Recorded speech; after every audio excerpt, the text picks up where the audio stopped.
देश की वो सेना, वो सैनिक उनके चरणों में नतमस्तक है। ये भारतीय जनता पार्टी की हो गई है। आदाब, नमस्कार, स्वागत है आपका। मैं हूं आपके साथ शफान अंसारी। दोस्तों, बीजेपी एक ऐसी पार्टी है जो सबसे ज्यादा जब से सरकार में आई है तभी से राष्ट्रवाद और देश प्रेम की बातें करती है। उनके मुंह से ये बातें रोके नहीं रुकती। लोगों में देशभक्ति का नया जोश पैदा करने के काम पर लगी भाजपा शायद अपने ही नेताओं पर देशभक्ति जगाने में नाकाम रह गई।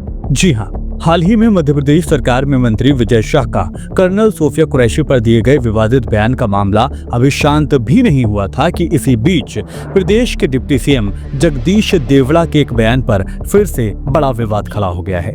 पहलगाम आतंकी हमले के बाद भारतीय सेना द्वारा पाकिस्तान में की गई कार्रवाई को लेकर डिप्टी सीएम देवड़ा ने कहा है कि देश की सेना और सैनिक उनके चरणों में नतमस्तक हैं। पूरा देश उनके चरणों में नतमस्तक है। उन्होंने जो जवाब दिया है उसकी जितनी सराहना की जाए उतनी कम है। यानी आप, हम और हमारे देश की सेना तक उनके यानी पीएम के चरणों में नतमस्तक हैं। दरअसल इस वाक्य से पहले डिप्टी सीएम साहब प्रधानमंत्री नरेंद्र मोदी का जिक्र कर रहे थे। इस बयान के बाद कांग्रेस ने जगदीश देवड़ा पर सेना का अपमान करने का इल्जाम लगाया है। कांग्रेस की तरफ से दावा किया गया है कि उप मुख्यमंत्री देवड़ा ये मोदी के चरणों में नतमस्तक होने की बात कह रहे थे।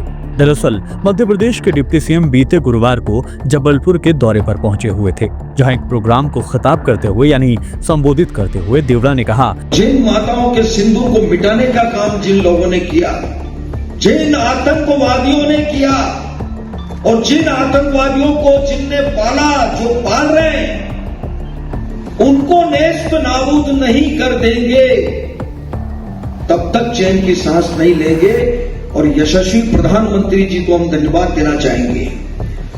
और पूरा देश की वो सेना, वो सैनिक उनके चरणों में नतमस्तक है। उनके चरणों में पूरा देश नतमस्तक है।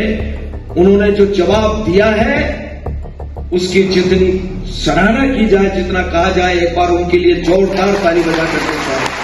पूर्व मंत्री और कांग्रेस के पूर्व प्रदेश अध्यक्ष अरुण यादव ने डिप्टी सीएम जगदीश देवड़ा के बयान पर नाराजगी का इजहार किया है। उन्होंने ट्विटर पर लिखा है कि देश की सेना का अपमान किया गया है, इसे हिंदुस्तान सहन नहीं करेगा। इस बयान से भाजपा की सेना के प्रति सोच उजागर हो जाती है। कांग्रेस लीडर उमंग सिंघार ने डिप्टी सीएम देवड़ा के बयान का विरोध किया है। ये भारतीय जनता पार्टी की हो गई है।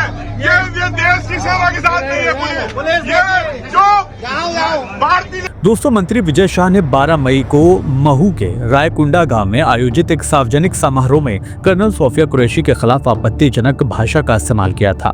ये वीडियो तो आपने देखे होंगे। जिन लोगों ने नहीं देखा उनको भी बताते चलें कि कार्यक्रम में मंत्री शाह ने पहलगाम हमले का जिक्र करते हुए कहा था कि जिन आतंकियों ने पहलगाम में लोगों को मारा, उनके कपड़े उतरवाए, हमारी बहनों का सिंदूर उजाड़ा, प्रधानमंत्री नरेंद्र मोदी ने उन्हीं दहशतगर्दों यानी उन्हीं आतंकियों की बहन को भेजकर उनकी ऐसी तैसी कर दी।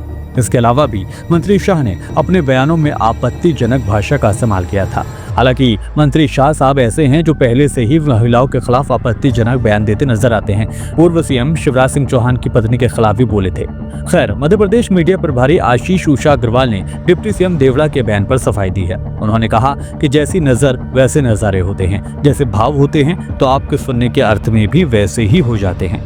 हालांकि जिस तरीके से देखा जाए तो यहाँ पर अब डैमेज कंट्रोल करने की कोशिश जो है भाजपा की तरफ से की जा रही है, लेकिन ये कोई पहली बार नहीं है। बीजेपी के कई लीडर्स के इस तरीके के बयान आ चुके हैं जिस पर बहुत ज्यादा विवाद हो चुका है। मंत्री शाह हो या फिर डिप्टी सीएम मध्य प्रदेश के, इस तरह के बयानों को देने से पहले शायद अगर वो सोचें तो पार्टी की छवि खराब होने से बच सकती है। खुद भारतीय जनता पार्टी की करतूत आप ये देखिए कि जिस वक्त ऑपरेशन सिंदूर को अंजाम दिया गया उसके अगले दिन ही भारतीय जनता पार्टी ने बहुत से या भारतीय जनता पार्टी के जो सहभागी हैं जिसमें शिवसेना भी शामिल है, इन लोगों ने मध्य प्रदेश में, महाराष्ट्र में और लखनऊ तक में कुछ ऐसे पोस्टर्स लगाए थे जिसमें प्रधानमंत्री नरेंद्र मोदी को इस तरीके से पेश किया गया था जैसे मानो खुद ही ऑपरेशन सिंदूर में फायरिंग और गोलाबारी करते हुए नरेंद्र मोदी नजर आए हों।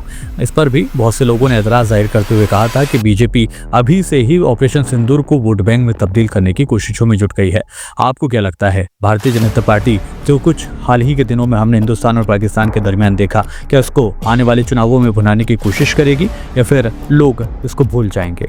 आप अपनी राय हमें कमेंट के जरिए दे सकते हैं। फिलहाल मेरे साथ इस वीडियो में अभी के लिए इतना ही। वीडियो पसंद आया तो वीडियो को लाइक करें, शेयर करें और हमारे चैनल को सब्सक्राइब करना बिल्कुल ना भूलें। फिर होगी मुलाकात। नमस्कार।